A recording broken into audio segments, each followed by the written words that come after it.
हज़रात, इतने अच्छे पेपर्स के बाद सदर महफिल यहाँ रोशन साहब नाम से रोशन है, जाहिर है कि वो रोशनी हम तक आएगी। उनसे गुजारिश है कि वो अपना पेपर भी पेश करें और सदारती खुतबे से भी नवाजें। मुग़ल दरगाह उर्दू अकेडमी की एक रिवायत रही है कि तमाम मकाले मकानिगारों से कहे जाते हैं कि वो पूरे मकाले पढ़ें, सुनाएं, ताकि हम लोग सुन सकें। और अभी वक्त है कि उनसे हम पूरे मकाले सुने और रोशन साहब से रोशनी हासिल करें। मैं गुजारिश करता हूँ डॉक्टर रोशन तकी साहब से कि वो तशरीफ लाएं और अपना मकाला भी पेश करें और मकाले पे अपना सदाती खुतबा पेश करें। बहुत बहुत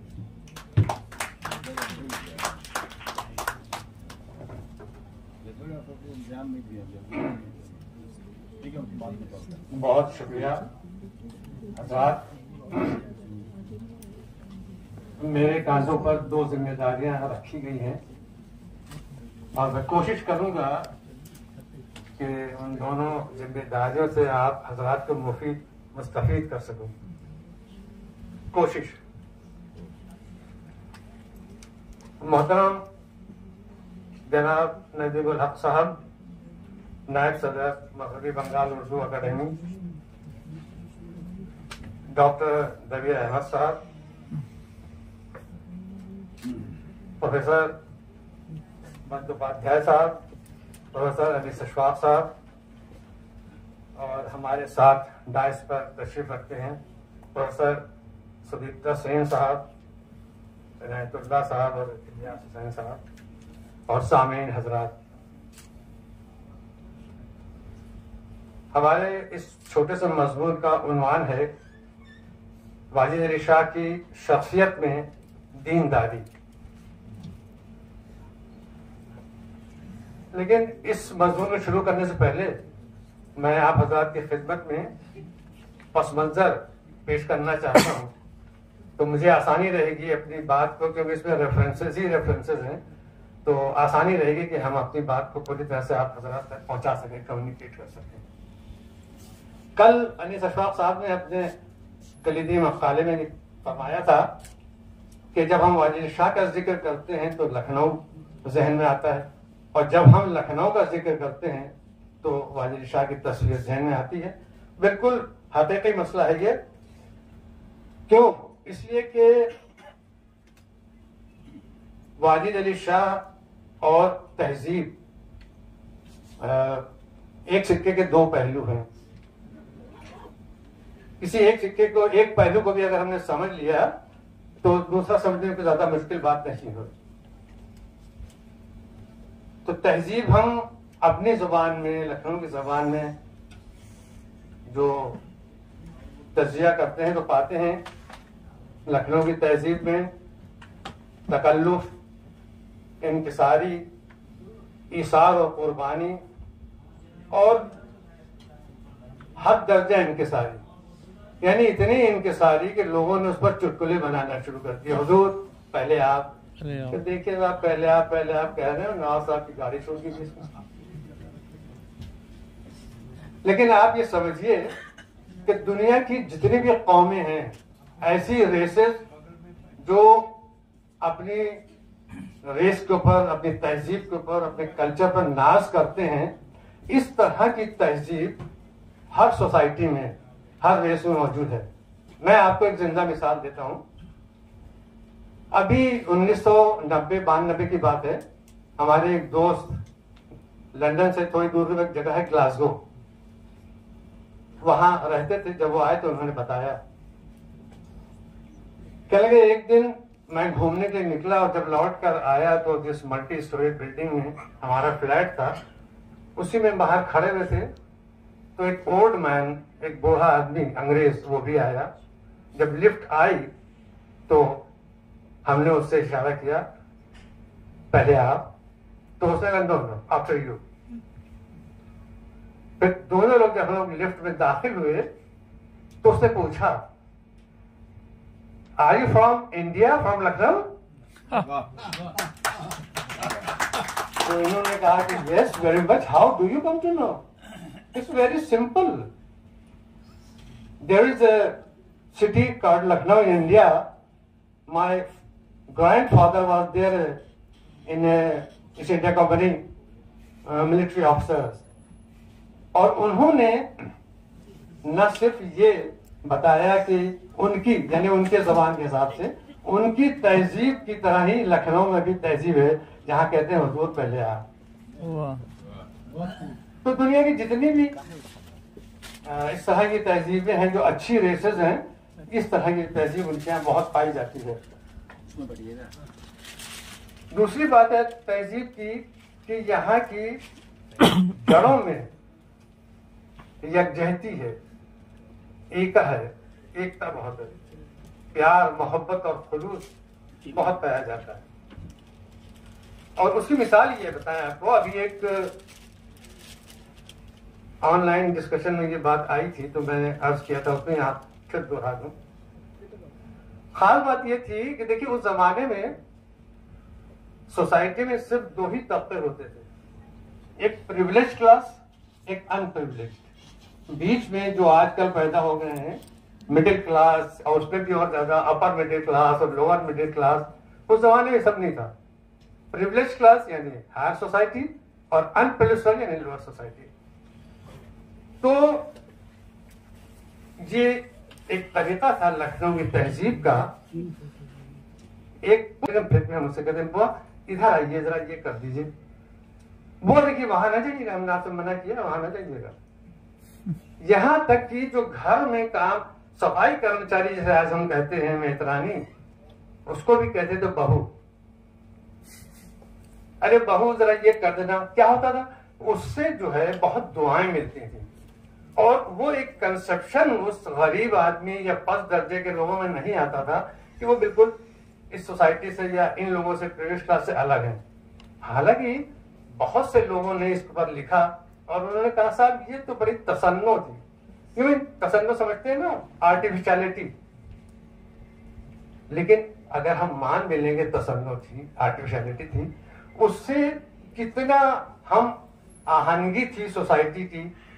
किसी भी को ये महसूस नहीं होता था कि साहब हम अलग हैं सोसाइटी से, सब एक जगह बैठे हुए, एक जगह बात कर रहे हैं एक ही तरह से. और इस तरह से रोनुमा हुई एक गंगा जमनी तहजीब. और इसी गंगा जमनी तहजीब ने वाजिर शाह को, और वाजिर शाह ने इस तहजीब को नुक्ता उरूज पर पहुंचा दिया. ये हालत थी कि सोसाइटी में, समाज में उस वक्त के होली हो सब रंग खेलेंगे, दिवाली हो सब चिरागा करेंगे, ईद हो सब घर में ईद सिवई बनेगी. और कितने किस्म की कितने अकसाम की सिवई ये बैठकर चांद रात को तय करते थे. अरे भाई ठाकुर साहब आपके यहाँ कल कौन सी सिवई बनेगी? उनका हुजूर मेरे क्या तो बहुत वैसी कम कीमाम वाली बनती है. और आपके फिर हम तो शीर खुरमा आपकी चढ़ा देंगे, आप सुबह तशरीफ लाइएगा शीर खुरमा नौश करने. और उसके बाद सबसे खास चीज मुहर्रम, ईद सब मनाए और मुहर्रम में सब लोग करबला में जमा हो जाए. क्यों? क्योंकि एक जिस उसके ऊपर जिस जड़ों के ऊपर वो तहजीब है इंसानियत की, उसको भी थोड़ा याद कर लिया जाए तो सब लोग एक जगह जमा हो जाए. नतीजा क्या था कि आप देखिए, अगर होली सबकी है, दिवाली सबकी है, ईद सबकी है, तो मुहर्रम भी सबका है. चुनांचे बड़े बड़े शुअरा जो गैर मुस्लिम थे, उन्होंने ऐसे ऐसे नोहे और सलाम मर्सिये लिखे हैं जो आज तारीख में और उर्दू अदब में अपनी मिसाल आप ही है. नतीजा था उसी फिक्र का और उसी तहजीब का जो इन हजरात ने कायम की और वाजिर शाह ने उसे नुक्ता उरूज तक पहुंचाया. इस वजह से जब वाजिर शाह ने अपने आप को दिखाया कि हम क्या हैं और अवाम को बताया कि तुम क्या हो, तो ऐसी मजबूत रिश्ते पैदा कर दिए कि हर आदमी जानेसारी के लिए तैयार था। और यही वजह थी कि 1857 में, जिसे अंग्रेजों ने गदर कहा, हमारे बहुत से लोगों ने लिखा है, लेकिन पहली जंग आजादी में अंग्रेजों के दांत खट्टे कर दिए। और ये कोई मुहावरा नहीं है, मुहावरा तो है लेकिन मुहावरे तरह नहीं बोला जा रहा है। हकीकत में लखनऊ में 1857 की जंग हिंदुस्तान में होने वाली जंगों में सबसे लंबी चली है। मेरी पूरी एक किताब है लखनऊ 1857, उसमें तारीखवार पूरी हिस्ट्री दी हुई है। 1 जनवरी 1857 से 31 दिसंबर 1857 और उसके बाद 3 महीने और, जब बेगम हजरत महल ने लखनऊ छोड़ा 16 मार्च 1858 को। एक लंबी बात है वो, उसको यहाँ पर मकाला बहुत लंबा हो जाएगा। तो वालिद शाह कहते थे कि हिंदू और मुसलमान में भी 2 आंखें हैं। वालिद शाह ये भी कह सकते थे कि मेरी एक आंख हिंदू है, एक आंख मुसलमान है, लेकिन माने बदल जाते हैं। तो कहते हैं हाँ आप तो एक आंख से देखते ही हैं, एक आंख बंद कर ली हुई, मुसलमान वाली आंख से देख रहे हैं। नहीं, तो उनका मेरे 2 आंखों में, क्योंकि अगर 2 आंखें कही जाएंगी तो अगर एक में भी कुछ प्रॉब्लम होगी तो दूसरी को अपने आप ही पता चल जाएगा। बस एक बात और कि अभी जबान का जिक्र हुआ, तो देखिए जबान लखनऊ की तहजीब की जड़ों में है। और वाजिद अली शाह, बड़ा मकाला है वो है, कुछ पर ज्यादा नहीं करना है, लेकिन ये जरूर कहा जा सकता है जबान और तहजीब के मामले में, अभी करीब 15-20 साल पहले की बात है, जो बाहर के मंदुबीन हैं, स्कॉलर्स हैं, आजकल एक हवा चली हुई है, या लोगों के शौक बढ़ रहे हैं, लखनऊ के ऊपर और नामक उस पीरियड के ऊपर बहुत काम हो रहा है। और कोई महीना ऐसा नहीं जाता जबकि किसी न किसी मुल्क से 1-2 हजरात लखनऊ ना आते हों। और ये अजीब इत्तेफाक है, जब वो आते हैं तो ढूंढते ढांढते इस नाजिज के भी पास पहुंच जाते हैं। तो वियना से एक लेडी आई थी, तो हमने उनसे ये पूछा, हमने कहा अच्छा ये बताइए, इधर बड़ा जैसे बाढ़ से आ गई है और लखनऊ के ऊपर तहजीब, जबान और रेवोल्यूशन, म्यूटनी, पता नहीं किन किन उन्वान के ऊपर लिखा जा रहा है, रिसर्च की जा रही है। तो उसने बड़ा अच्छा जुमला कहा, और अच्छे जुमले हमेशा दिमाग में पेवस्त हो जाते हैं। तो मैं आपको सुनाना चाहता हूँ जुमले, शायद कुछ असर हो उसका। उन्होंने कहा, oh you don't know Roshan, Lucknow has been the last integrated culture of the world. तो मैं बिल्कुल ही वो, मैंने कहा हाँ आप सही कहती हैं। मैंने चिराग तले अंधेरे वाली बात कि हम लोग यहाँ रहते हैं, हमें ये मालूम ही नहीं। तो इस तरह की बातें जो है वो बहुत,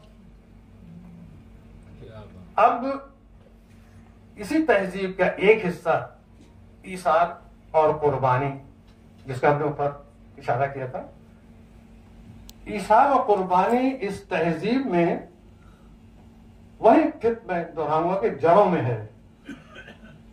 नवाबी ने अवध ने ऐसा माहौल, कंक्रीट फाउंडेशन रखी थी कि आज तक कोई उसको हिला नहीं पा रहा है। चाहे वो 1857 का रिवोल्यूशन हो, चाहे वो 90 साल की अंग्रेजों की हुकूमत हो डिवाइड एंड रूल के हिसाब से, चाहे वो 1947 का पार्टीशन हो। आप कोई भी वाकया लखनऊ का बता दीजिए कि नाक पर मक्खी भी बैठी हो, या कोई ऐसा वाकया छोटा सा है कि नक्शे भी फूटी हो, नहीं मिलेगा आपको। वजह क्या थी? वजह यह थी कि इत्तेहाद के लिए, यूनिटी के लिए, यकजहती के लिए अपना खून दिया इन लोगों ने। और बहुत मशहूर वाकया है, मशहूर तारीख है कमालुद्दीन हैदर की। लिखते हैं वो कि जब ईस्ट इंडिया कंपनी की सियासी चालों की वजह से झाऊ लाल को लखनऊ छोड़ना पड़ा और लखनऊ चले गए वो, तो उसका असर आसिफुद्दौला पर क्या हुआ? दोनों में कितनी मोहब्बत थी। आसिफुद्दौला ने अपने तमाम जो हकीम थे उस जमाने के उनको बुलवाया और कहा, क्या आप किसी ऐसे मर्ज के बारे में जानते हैं जिसकी दवा आपके पास न हो? तो हकीमों ने सोचा, कहा हाँ हुजूर, है तो एक। उनका अच्छा, कैसे होती है ये बीमारी? उनका हुजूर क्या बताएं, अगर कोई शख्स खाना खाने के बाद रात का नहाना शुरू कर दे तो उसको ऐसी बीमारी होगी, इसका कोई इलाज हमारे पास नहीं है। ये तारीखी वाकया है, कमालुद्दीन हैदर का लिखा हुआ, अपनी तरफ से नहीं कह रहा हूं, कोटेड। उस दिन के बाद से नवाब वजीर आसिफुद्दौला शाम का खाना खाते थे और टहलते हुए अपने दीवान से, महल से, कोठी से गोमती में चले जाते थे। सामने गोमती थी और उसमें कमर कमर पानी में खड़े जाते थे। मुसाहिबीन ने कहा, हुजूर ये क्या कर रहे हैं आप? कहा, अब झाऊलाल नहीं है तो मेरा कौन रकीब है, मैं क्या करूं जी। और 1 महीने के अंदर वो शख्स ऐसा बीमार पड़ा कि फिर जहां पर नहीं हुआ, उसी में वो मर गए। तो जहां जड़ों में इतनी ज्यादा मोहब्बत और खून की सिंचाई की गई हो, क्या वहां कभी कुछ गड़बड़ हो सकती है? हम तो समझते हैं वन कैन नॉट इमेजिन। लंबी कहानी है तहजीब की और तारीख की।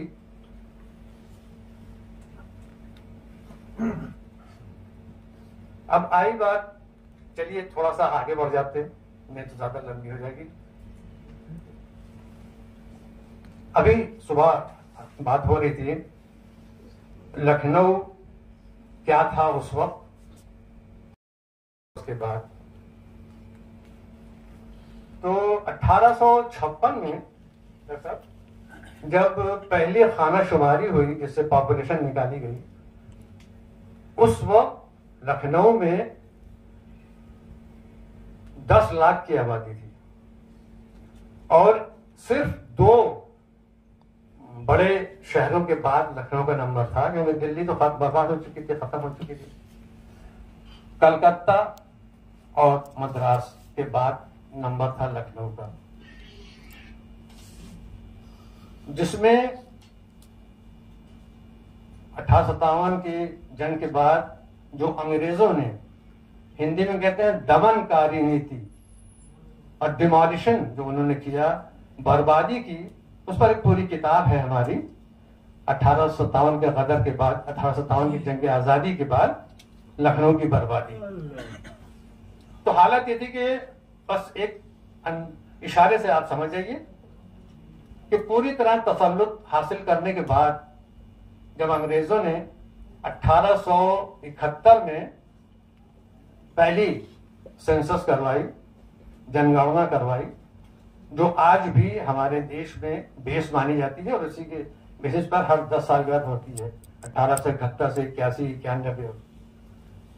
तो 1871 में लखनऊ की आबादी जो रिकॉर्ड की गई अंग्रेजों के जरिए, आप बिल्कुल हैरान में रह जाएंगे। लखनऊ की आबादी 1871 में रह गई थी नक्सल 2,71,383। 10 लाख और 2,71,083।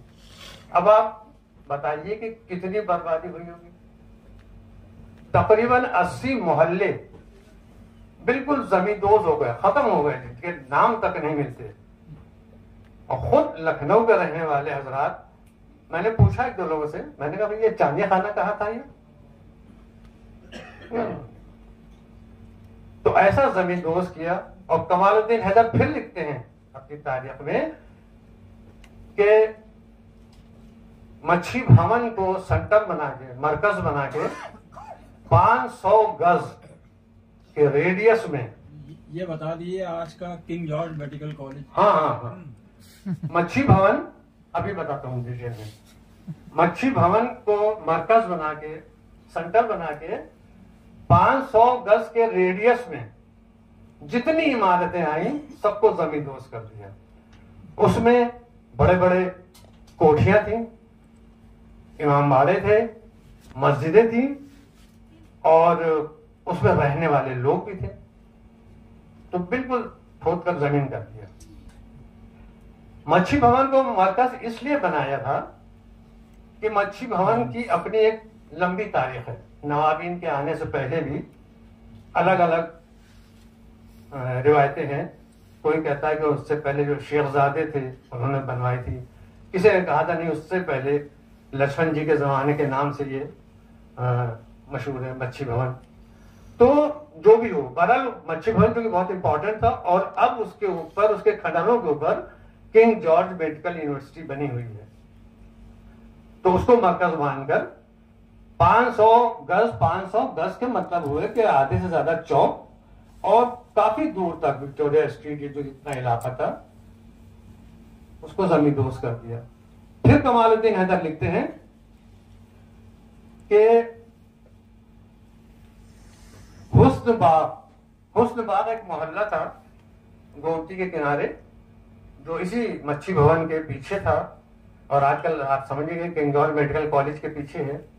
वहां से लेकर हजरत बाग तक यानी हजरतगंज तक और नॉर्थ साउथ में अमीनाबाद से लेकर शाहनजफ तक चौड़ी सड़क बनाने के बहाने से सारे मकान खोद दिए, जमींदोज कर दिए और चौड़ी सड़क बना दी। ये कहा कि शहर में बिल्कुल हवा नहीं थी, सूरज नहीं आता था, रोशनी नहीं आती थी, इसलिए किया जा रहा है। लेकिन दरअसल उनकी वो दमन नीति थी जो उन्होंने ये किया। लेकिन हकीकत में लखनऊ क्या था, कल अनीस असफाक साहब ने थोड़ा इशारा दिया था, मैं भी उसी से फायदा उठा रहा हूं। बहुत लोगों ने लिखा है, लेकिन जो चीज दुश्मन ने लिखी हम उसको ज्यादा मुस्तनद मानते हैं।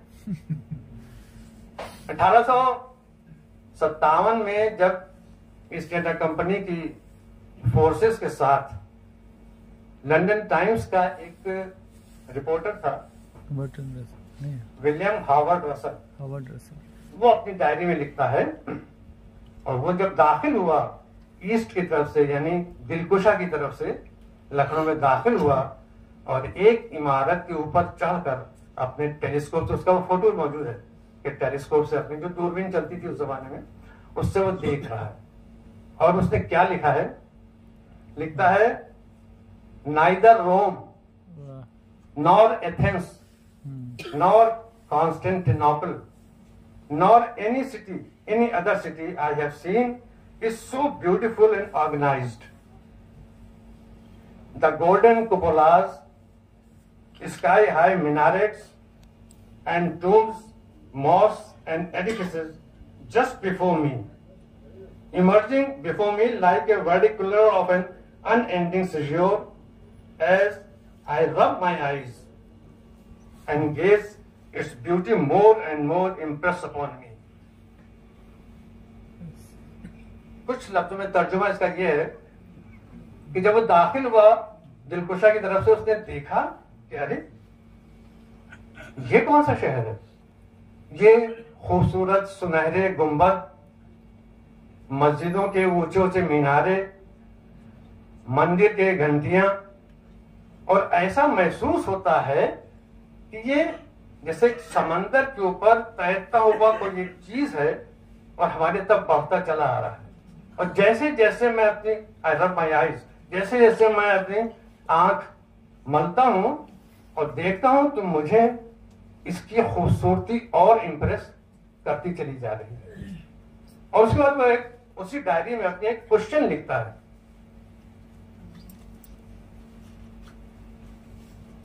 क्या ये उसी नस्ल की पहचान है? कहते हैं और हम कहते हैं कि ये तैमूर की जो नस्ल थी, बारबेरिक नस्ल, ये वर्ड उसने यूज किया है और हम उनको अनसिविलाइज्ड कहते हैं। क्या ये उसी नस्ल के बादशाहों की पहचान है? और इसका जवाब आज तक न यूरोप से आया न हमारे किसी उसने दिया।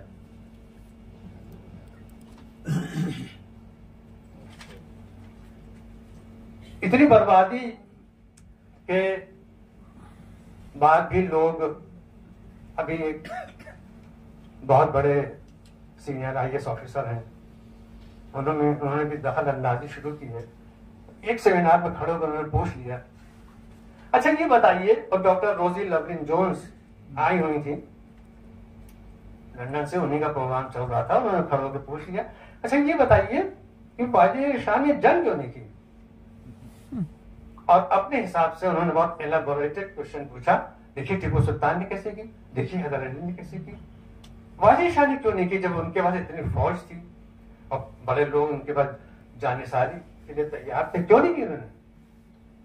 तो फिर हमने उनका जवाब दिया, मैंने कहा देखिए वाजिद शाह ने अपनी सवानेह में ऑटोबायोग्राफी हुस्न अख्तर में लिख दिया है साफ साफ, न की जंग पर बावजूहात चंद, बयां मैं करूं तुमसे है अर्जुमन, लड़ाई का पहला ही फन है फरेब, मैं ठहरा सैयद मुझे कब नसीब।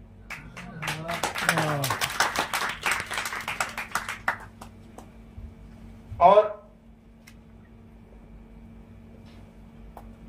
जो उन्होंने उन IAS ऑफिसर साहब ने उठाए थे, उसके जवाब में उन्होंने ये भी कहा कि अभी आपने कहा कि वो बहुत पॉपुलर थे, तो उसका जवाब दे दिया कि वो खुद ही नहीं चाहते थे कि जितनी फौज हमारी है, अगर जंग करता तो 10 साल तक, अगर जंग करता तो 10 साल तक, मगर आखिरत शिकस्त तो हतक।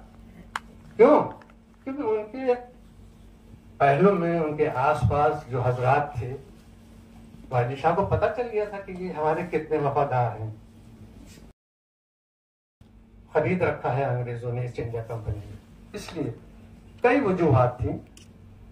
और वो ये भी चाहते थे कि लखनऊ को उन्होंने और उनके बुजुर्गों ने जितना सजाया, संवारा और खूबसूरत बनाया है, कोई भी जंग हो उसका नतीजा क्या होता है?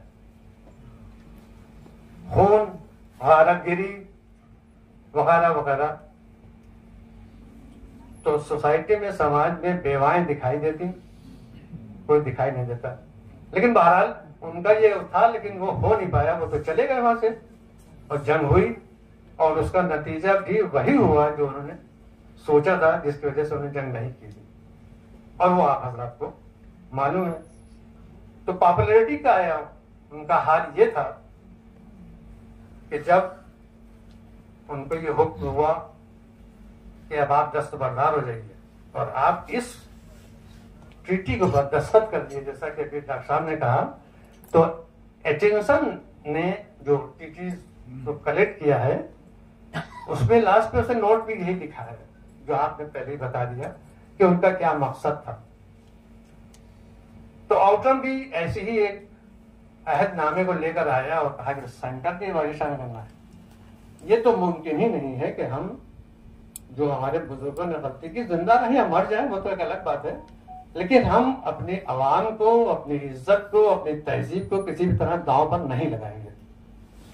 यही नहीं बल्कि उन्होंने जो उनके मोहर बरदार थे राजा बाल कृष्ण, उनसे बुलाकर बहुत सख्त जुमलों में कहा कि सुनो बाल कृष्ण, अगर मैं किसी गफलत में आ जाऊं, सो रहा हूं, या मुझे किसी नशा आवर चीज खिला दी जाए और मेरा हाथ पकड़ कर लोग इस पर मोहर लगाने की कोशिश करें, तब्दील करना नहीं, मैं हश्र के दिन तुम्हारा गरेवान पकड़ लूंगा। तो इस टाइप का किरदार था वाजिद शाह का, और इसीलिए वो शख्स इसलिए बहुत पॉपुलर थे। और जब वो चले गए वहां से, लखनऊ से, तब अंग्रेजों को भी ये एहसास हुआ कि वाकई ये शख्स बहुत पॉपुलर था।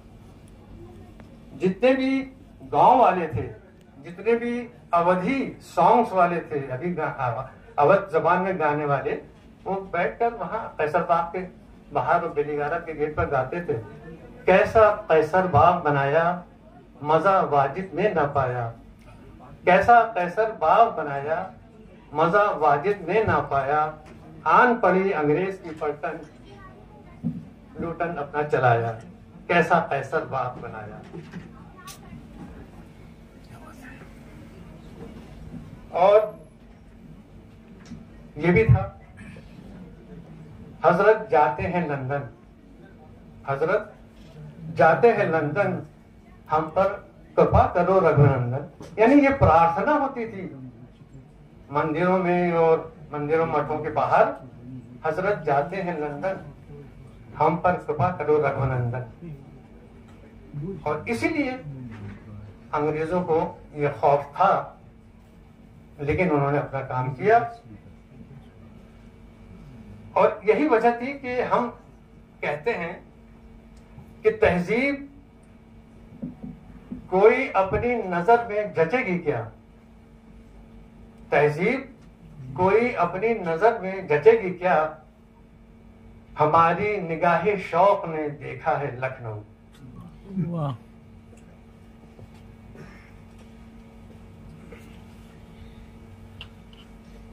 और बस आखिरी 2 जुमले वाली शाह कहते हैं, एक जख्म हो तो उसका इलाज करे कोई, एक जख्म हो तो उसका इलाज करे कोई, अख्तर का तो पूरा बदन पाश पाश है, अख्तर का तो पूरा बदन पाश पाश है। और उसके बाद जो हालात हुए लखनऊ के, और कहते हैं कि उसके फेस को जो बिगाड़ा गया, उसकी नुमाइंदगी बस सुन लीजिए। देखते जाओ सीने शहर पे जख्मों के निशान, देखते जाओ। एक आखिरी नुक्ता जो रह गया है, जो आपसे मुताल्लिक है, कि ये हालात 1990 और उसके 90s के बहुत खराब हालात थे लखनऊ के भी, पूरे मुल्क के वैसे थे हेरिटेज को लेकर। तो हम लोगों ने कोशिश ये की कि भाई कुछ काम किया जाए, और एक ऑर्गेनाइजेशन हारका के नाम से बनाई, आप भी उसमें थे, HARCA, historical and archaeological research and conservation for our, HARCA seminar भी करा। तो नासिर मुंजी साहब जो उस वक्त इंडियन चेंबर ऑफ कॉमर्स के चेयरपर्सन थे, और आजकल वो बॉम्बे में रहते हैं, तो यूनिवर्सिटी भी उनके नाम से चल रही है, उन्होंने पूछा कौन सुनेगा तुम्हारी बात, यहाँ तो एवरीबडी इज स्लीपिंग। तो हमने कहा हम इसीलिए काम कर रहे हैं अवेयरनेस के लिए। अगर लोगों में अवेयरनेस आ जाए तो आधा काम हमारा हो जाएगा। और फायदा उसका ये हुआ कि जब हम लोगों ने लोकल लेवल की, नेशनल और फिर इंटरनेशनल कॉन्फ्रेंसेस की 1998 में, 2003 में, 2008 में, तो उसके बाद लोगों में इतना वो आया, अवेयरनेस आई कि वो एकदम से खड़े हो गए। फर्स्ट कॉन्फ्रेंस की जो रिकमेंडेशंस थी वो हम लोग लेकर एक बड़ा डेलीगेशन, जिसमें आप भी थे, अनीस इशफाक साहब भी, और उस जमाने के चीफ सेक्रेटरी सुरेंद्र मोहन साहब, जस्टिस हजारबाद साहब, और रूपरेखा वर्मा साहिबा जो वाइस चांसलर लखनऊ से, किस तरह का एक बड़ा डेलीगेशन, और सूरज भान साहब उस जमाने में गवर्नर थे। तो उन्होंने वादा किया कि हम आपके रिकमेंडेशन पर काम करेंगे, और उन्होंने फॉरेन ऑर्डर भी कर दिए थे। उसके बाद ये हुआ कि फिर धीरे धीरे मॉन्यूमेंट्स के ऊपर लाइटें दिखाई देने लगी, कुछ रिपेयरिंग वर्क हुआ, और ASI भी उसमें लगा। उसी जमाने में ASI के डायरेक्टर जनरल थे, वो आए हुए थे, तो उन्होंने उसी इंटरनेशनल कॉन्फ्रेंस में एक वाकया सुनाया जो बहुत ही इंटरेस्टिंग है और आप लोगों को भी मजा आएगा। कहने लगे, अजय शंकर साहब नाम था, अजय शंकर साहब कहने लगे कि मैं तो लखनऊ का हूँ, यहीं यूनिवर्सिटी पढ़ा, कॉलेज ताल्लुकादार पढ़ा, मेरी वाइफ जो है राजस्थान की है, और नौकरी के बाद से हमारा लखनऊ जो है आना बहुत कम हुआ, और शादी हुई तो बिल्कुल ही। तो मैं बार बार अपनी वाइफ से कहता था हम लखनऊ चलेंगे, लखनऊ चलो।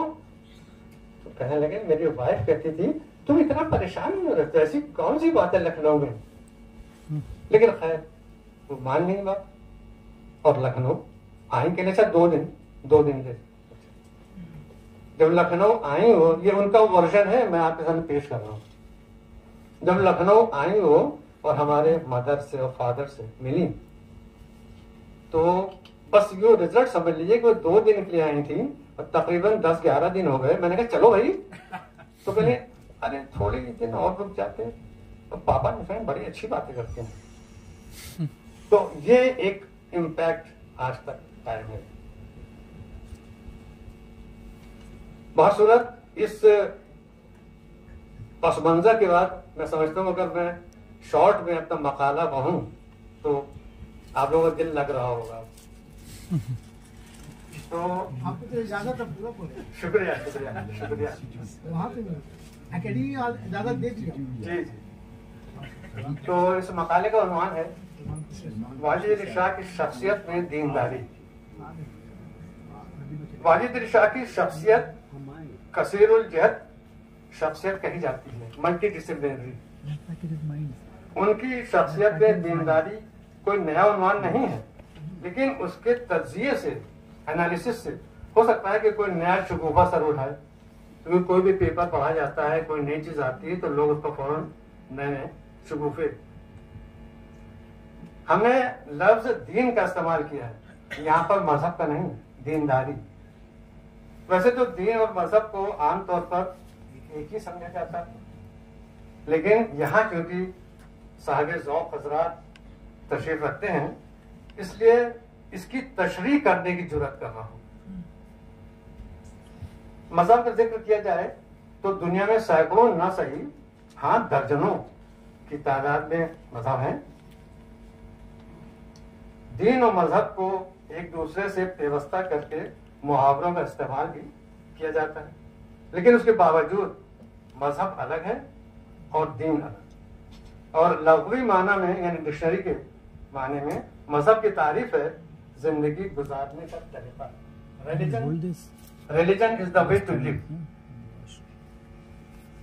दुनिया की हर दूसरी जबानों में भी इसी एतबार से मजहब की तकरीबन मिलती जुलती यही तारीफ बताई जाती है। दीन की तारीफ सिर्फ यही नहीं है। दीन में ईमान है, इंसाफ और तहरीक के साथ जिंदगी गुजारने के तरीके को दीन कहते हैं। वाजिद शाह के जो मैंने आपने बताया उसको ज़हन में रखकर इसीलिए मैंने पस मंजर पेश किया, तो बहुत मजा आएगा इसमें। इंसाफ और तहरीक के साथ जिंदगी गुजारने के तरीके को दीन कहते हैं। कोई शख्स नमाज पढ़ता है 5 वक्त की पाबंदी से और तिजारत भी करता है, उन तमाम कशफ अफरोज तमामियत के साथ यानी पैसे के लिए, सिर्फ दौलत कमाने की गरज से। या कोई शख्स ज़कात खूब निकालता है लेकिन अपने घर वालों के साथ इंसाफ नहीं करता। वो तमाम बंदे मजहबी तो हैं, लेकिन उन्हें दीनदार कहने से पहले तज्जिया जरूरी है। एक ऐसा शख्स जिसकी शख्सियत आईने की तरह आया हो, जिसकी जिंदगी का हर बात एक खुली किताब हो, जिसने जिंदगी की हर अच्छी या बुरी हरकत को कलमबंद कर दिया हो, जिसने ईमानदारी से कह दिया हो कि उसे तख्त ताज नहीं चाहिए, दौलते दुनिया की अब तक तो कुछ नहीं एहतियाज, दौलते दुनिया की अब तक कुछ नहीं एहतियाज, हमको कागज और स्याही और खामा चाहिए। खामा मतलब रॉ मटेरियल लिखने वाला। उस शख्सियत का नाम है मिर्जा मोहम्मद वाजिद अली। लेकिन मगरबी माहिरीन सियासत ने उसके हर फेल को उल्टा कर दिया। उसने मौसीकी का सहारा लिया, हिंदुओं से रिश्तों को मजबूत करने के लिए, फिर उसे ऐश परस्त नाचने गाने वाला कमतर दर्जे का इंसान करार दिया। उसने शरीयत के तकाजों को पूरा करने के वास्ते महल में रहने वाली हर नामहरम औरत से मुता कर लिया ताकि वो उसके ऊपर महरम हो जाए। ये उसकी दीनदारी थी।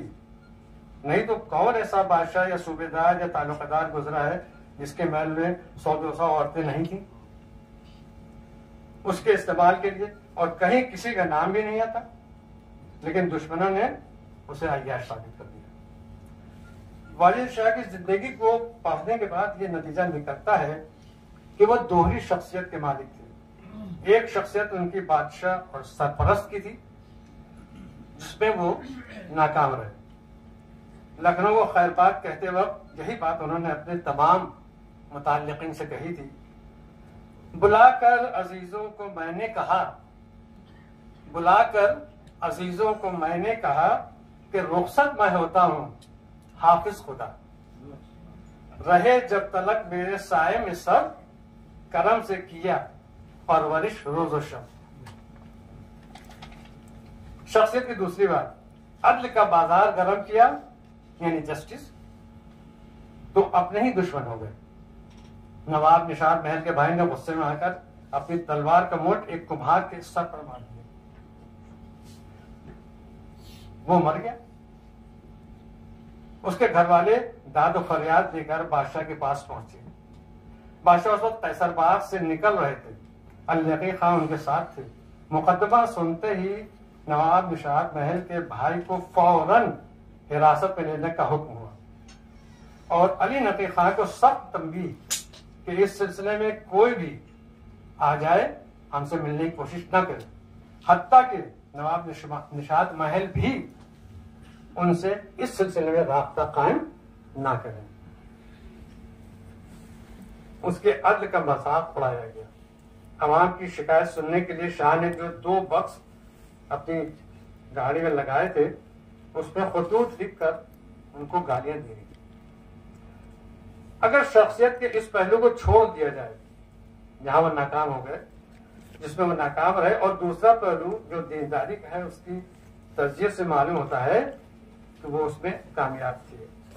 परिपूर्णानंद वर्मा अपनी हिंदी की किताब वाजिद अली शाह और अवध राज का पतन में लिखते हैं, जो लोग भगवान और किस्मत पर यकीन रखते हैं उनको वाजिद अली शाह की जिंदगी से यही सबक मिलता है कि अच्छे इंसान, अच्छे हुक्मरान और काबिल दोस्त और संगीत के माहिर होने के बाद भी अगर किस्मत साथ न दे तो यही होता है। अब आइए उनकी दीनदारी पर थोड़ी सी नजर डाली जाए। देखिए, दीन की असल है तौहीद, नबूवत, इमामत, क़यामत वगैरह वगैरह, और फुरू में आता है उसमें नमाज, रोजा, हज, ज़कात वगैरह वगैरह। तो वाजिद अली शाह की हर तख्लीक में हमद, नाद और मनक़बत जरूर होती थी, वहीं से वो चाहे वो मसनवी हो या कोई दूसरी तख्लीक हो। एक मिसाल अपनी एक मसनवी में वो शुरू करते हैं, हमद। हमद मीन्स अल्लाह की तारीफ। हर एक गुल में है मिस्ल बू तेरी जात, हर एक गुल में है मिस्ल बू तेरी जात, तू बाकी है और फना कायनात, इशारे से पैदा जहां हो गया। रसूल में है ना कि कुन, बस तेरे कुन का कहना था कि इशारे से पैदा जहां हो गया, बस एक कुल का कहना आया हो गया। इसके बाद वो नात में लिखते हैं, नात मीन्स हुजूर की तारीफ।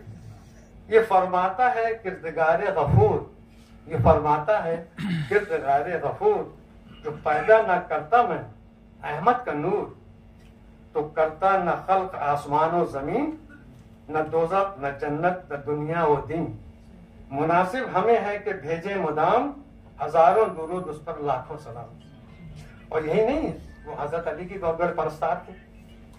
तो मनक़बत में क्या लिखते हैं, अली ये वली शाह दुलदुल सवार, अली ये वली शाह दुलदुल सवार, इमाम ज़मन खासाए किरदगार, दिलावर बहादुर सखी खुश खिसार, वसी नबी आशिक़े ज़ुल जलाल, वो कंजीने इसरार अल्लाह का है, आईना अनवार अल्लाह का। वाजिद अली शाह की दीनी तालीम का आगाज 4 बरस की उम्र से हो गया था। उनके वालिद अमजद अली शाह और मोहम्मद अली शाह शरीयत के पाबंद शख्स थे और नमाज और रोजा कभी उनका कज़ा नहीं होता था। वाजिद अली शाह को भी इबादत की वही तालीम हासिल हुई। रजब अली बेग सुरूर सुल्तानी में लिखते हैं, मैं ऐन शबाब में सुल्तान आलम मुक़य्यद रोज नमाज है, बादशाह शब जिंदादार इस कमसनी में मशगूल रोजा नमाज है। और अमान अली सहर बहुत मशहूर शायद थे उसी जमाने के, ये रेफरेंसेस उसी जमाने के हैं, कंटेम्प्रेरी। सहर लिखते हैं, अदा दिल से करते हैं फर्ज खुदा कि होती नहीं पंजगाना कज़ा, खवासों को ये हजरत का है कि वक्त सहर वक्त गफलत का है। अगर इस्तिराहत में पाओ मुझे तो पानी छिड़क कर जगाओ मुझे। वाह और इसी तरह होता है मुस्तहिद को सवाब, उसी तरह पाते हैं खुम्स और ज़कात। और उससे भी बढ़कर अज़मत अली नामी काकोरवी अपनी तारीख़ किताब मुरक़्क़ब खुसरवी में लिखते हैं, वल्लाह कि हजरत को सौम सलात की सरे 10 पाबंदी इस कदर के अल्लाहु अकबर। रात को पहर भर सुख करते हैं। पहर भर मतलब 4 पहर होते हैं रात में, तो शायद 1 पहर। रात को पहर भर सुख करते हैं, उस पर भी नूर के तड़के बिला नागा नमाज पढ़ने को पाबंदी से उठते हैं। इंसान तो गलतियों का पतला है, गलती पर गलती करता है और फिर उसे छुपाने के लिए अल्लाह सत्तारुल अयूब से माफी का खासगार होता है। वली शाह की रब्बुल इज्जत से माफी के लिए दुआ जो उनकी है खुद उनके पाबंद नमाज होने का सबूत बन गई है। वो अपनी सी लिखी किताब हैबत हैदरी में लिखते हैं, अलालत से हूँ आशना रोज शब, हरारत में हूँ मुब्तला रोज शब, तुझे इल्म है ऐ समी बसीर, तेरी जात तो है अलीम व खबीर, हुए मुझसे कब तक सौमो सलात, सौम माने रोजा सलात नमाज, हुए मुझसे कब तक सौमो सलात, मैं हर साल देता हूँ खुम्स व ज़कात, तू है आलिम गैब है किबरिया, नहीं मुझ पे हरगिज नमाज कदा, मगर क्या करूं सख्त नाचार हूं कि जंजीर गम में गिरफ्तार हूं, कभी सुबह की और कभी शाम की नमाज कज़ा है सिर्फ इन अय्याम की, खदा बख्श दे मेरी ऐ मेरे रब, जो ताकत मिलेगी अदा होंगी सब। और नमाज के इस सिलसिले में हम साफ साफ लिखते हैं, हम नमाजों में जो बेआस खड़े रहते हैं, सामने चश्म के वसवास खड़े रहते हैं और फिर खुद ही उसका जवाब भी देते हैं। अख्तर इस तरह नमाजों में बदिल हो मसरूफ, जिस तरह सामने हाकिम गुनाहगार आए। ये अशार मौसूफ की खिजालत के सबूत है। हज़रत अली अलैहिस्सलाम का कौल है कि अल्लाह के सामने बंदे की खिजालत यानी अपने आप को गुनाहगार समझना, बंदे के सामने अल्लाह के सामने बंदे की खिजालत इस नमाजी उस नमाजी से बेहतर है जो इबादत में तसन्नो करता है, बनावटीपन करता है। तो वाली शाह की जिंदगी 2 हिस्सों में तकसीम है। पहला हिस्सा उनकी लखनऊ की जिंदगी और दूसरा हिस्सा लखनऊ से कलकत्ते का सफर, मटिया बुर्ज की जिंदगी और खात्मा। जिंदगी के पहले हिस्से में तकरीबन 9 बरस हुकूमत की तख्त नशी हुए तो उनकी शख्सियत को यूं नुमाया किया गया, शहे किश्वर हिंद सुल्तान आलम, सुल्तान अख्तर नगर जाने आलम, मंदू शहे अख्तर ताजदार, मुहिब शहंशाह दुलदुल सवार, सोमो सलातो बज़िल्ल करम, बाकिश तो विलाए अमीर उमम। और तख्त नशीन होते ही सबसे पहले फरमान जारी किया अपने वालिद अमजद अली शाह की कब्र पर एक खूबसूरत इमामबाड़ा सिकंदराबाद की तामीर के लिए, और उन्होंने 10 लाख रुपए उसके लिए अता किया। कहा जाओ तजहीज और तकफीन करो। अपने हुक्म में फरमान ने फरमाया, कहा जाओ तजहीज और तकफीन करो, दुरूद और दुआ से लहद को भरो, तो 10 लाख सिक्के पे मकबरा हुए मीर बीमार को भी अता। और तख्त नशीद के 7वें बरस यानी 1853 में अमीर करवाई, और उसकी तारीख कबूल ने जो मशहूर शायर थे वो फारसी का पढ़ने की जरूरत नहीं।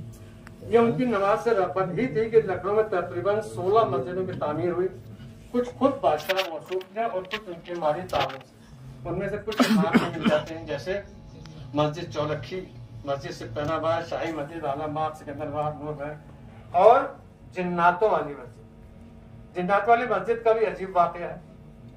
वाजी अली शाह की फौजी छावनी गोमती के किनारे मूसाबाग के करीब थी। अहमद अली शाह मुकर्रर किया था।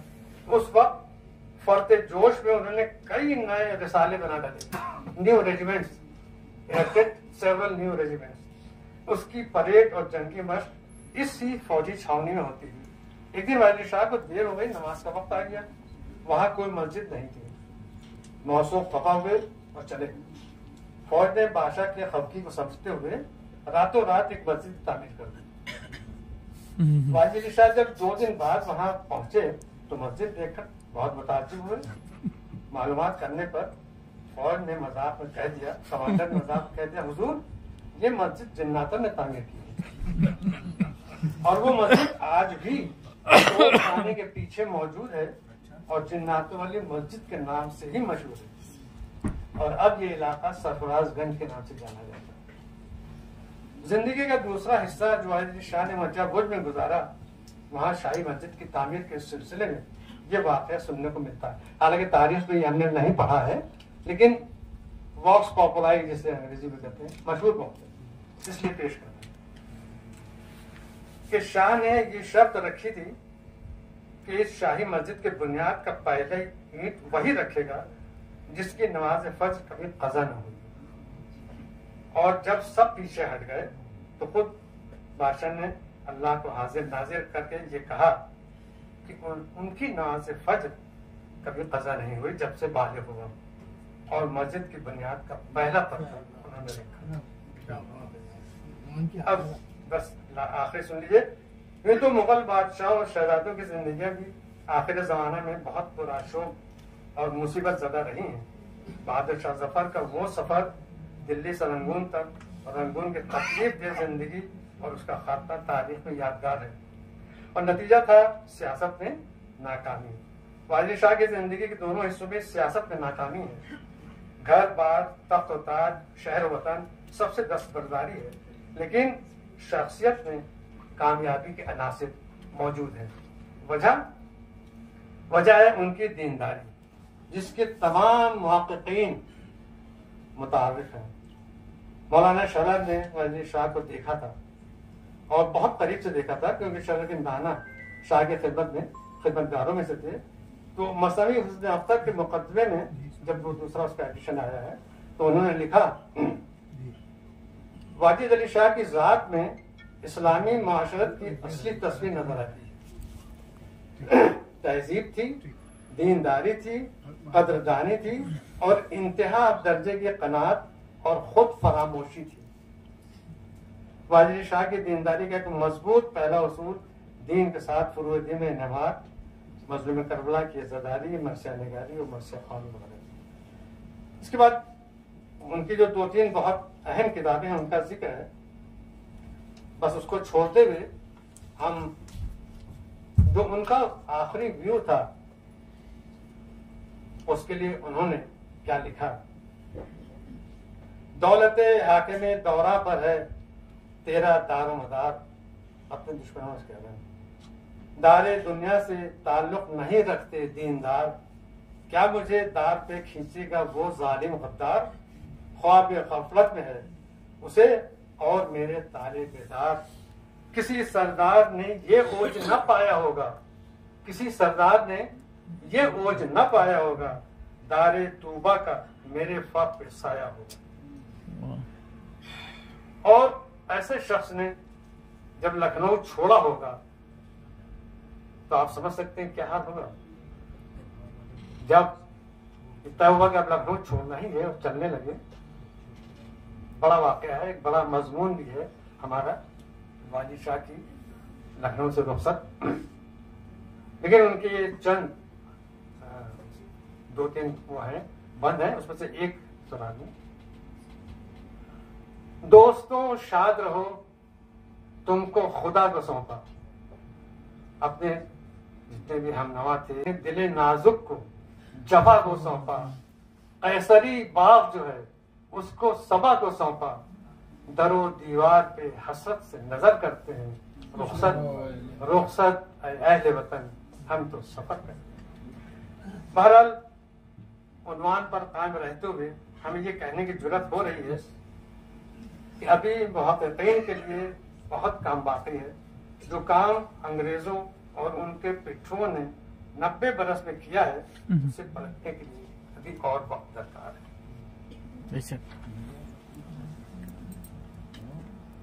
इस हिस्से के लिए आप का शुक्रिया कि आप लोगों ने बहुत देखिए जो एक मैंने भी पहले शायद गुजारिश की है, नहीं की, अब कर रहा हूँ, किसी भी कामयाब सेशन या सेमिनार का दारोमदार होता है कि उसको इंटरैक्टिव बनाया जाए। तो बहुत अच्छी बात ये होगी कि आप हजरात सवाल पूछें तो यहाँ पर बैठे हजरात या ये नाचिए इस काबिल होकर उसके जवाब दे सकें। अब लोगों का शिकम सवाल कर रहा है।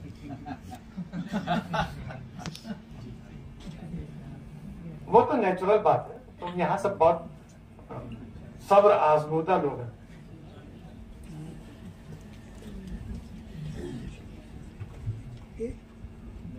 इस पे रोशनी से हाँ जरूर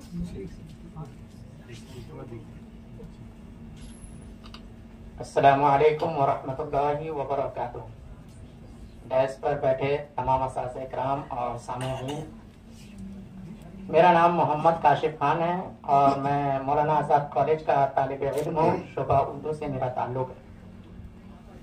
मेरा sir doctor Inayatullah Khan sir से आपने तो जो मकाला पढ़ा बहुत ही उम्दा मकाला था और जानवर और परिंदे के हवाले से तमाम चीज़ें आपने बयान की। तो सर मैं अपने इल्म में इजाफा के लिए आपसे एक बात पूछना चाहता हूँ कि लखनऊ में उस जमाने में जो तमाम जानवर मौजूद थे, क्या आज भी वहाँ वो चीज़ मौजूद है जानवर? ये लखनऊ गए नहीं तो क्या बताएं? सवाल आप पूरा करने। और जो उन्होंने लखनऊ के जो जानवरों का जिक्र किया तो उन्हीं के और आसिफ दौला के जमाने से लेकर वाजिद अली शाह तक बाकायदा सब जानवरों का और परिंदों का और दूसरे तरह के जो होते हैं उनका सबका वो मिलता है कि थे। और अनीस अशफाक साहब की तो पूरी एक किताब है। और यही नहीं बल्कि वाजिद अली शाह के जमाने में तो आप ये समझ लीजिए कि अभी जब हम लोग करामत हुसैन के ऊपर काम कर रहे थे तो जो वाजिद शाह का कबूतर खाना था, किसी ने लिख दिया या कह दिया कि हाँ वो कैसर बाग में था। तो हमने कहा नहीं, बाकायदा इस पर बहस हो गई और हम उनको ले गए वाजिद शाह का कबूतर खाना दिखाने के लिए। वो मुकाम जहाँ आजकल लखनऊ यूनिवर्सिटी का रजिस्ट्रार ऑफिस है, वो हमने दिखाया। इत्तेफाक से उस इमारत में कबूतर खाना कोठी, वो उसमें वो सारे आसार अभी मौजूद हैं, तो पता चलता है ये है। तो आपको जवाब मिल गया।